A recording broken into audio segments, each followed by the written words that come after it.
Operational effectiveness की एक मूलभूत आवश्यकता बन चुकी है, ऐसा मैं मानता हूं। अभी कुछ दिनों पहले कलकत्ता में कंबाइंड कमांडर्स कॉन्फ्रेंस हुई थी। वहां पर सीडीएस भी मौजूद थे, हमारे तीनों सेनाओं के चीफ्स और कमांडर्स भी मौजूद थे।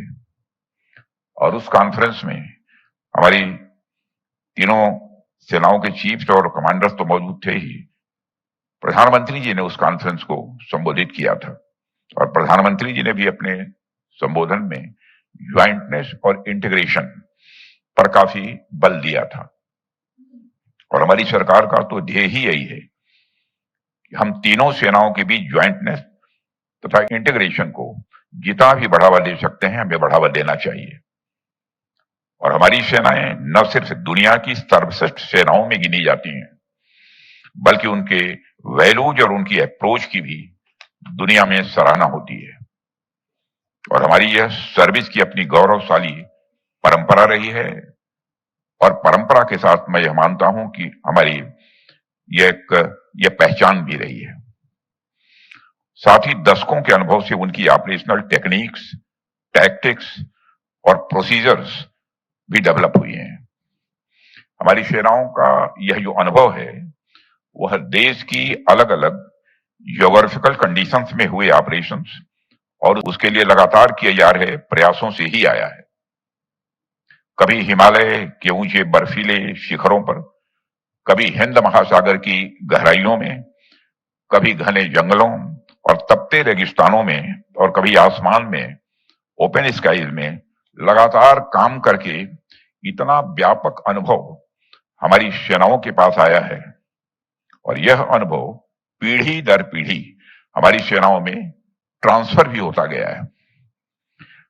लेकिन इसमें एक चीज ध्यान देने वाली है कि मेरी जानकारी के अनुसार जो वैल्यूज, जो एक्सपीरियंस हमारी सेनाओं में समय समय के साथ ट्रांसफर होते गए, वो धीरे धीरे किसी एक ही पर्टिकुलर सर्विस के पार्ट बनकर रह गए, जहां तक मैं जानता हूं।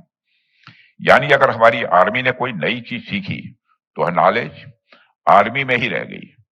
अगर नेवी ने कोई चीज सीखी तो वह नॉलेज नेवी में ही रह गई।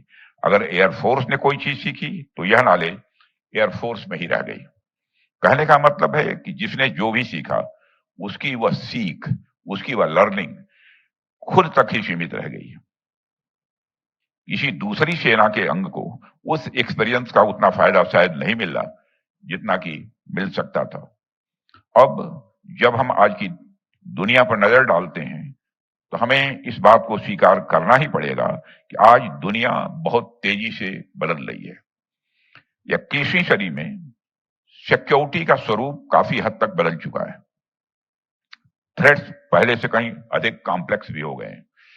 आज लैंड, सी, एयर स्पेस और साइबर स्पेस सभी डोमेन्स आपस में ये गहराई से जुड़ गए हैं। साथियों, ऐसे समय में कोई भी सर्विस यह सोचकर अलग थलग नहीं रह सकती कि अपने डोमेन में वो अकेले ही सब संभाल लेगी। निश्चित रूप से हमारी हर सर्विस के पास यह कैपेबिलिटी है कि वह अगर चाहे तो अकेले किसी भी चुनौती का सामना भी कर सकती है। लेकिन आज के दौर में जिस तरह की चुनौतियां हमारे सामने आ रही हैं, उसमें बेहतर विकल्प यही है कि हम इन सारी चुनौतियों का मिलजुल कर मुकाबला करें।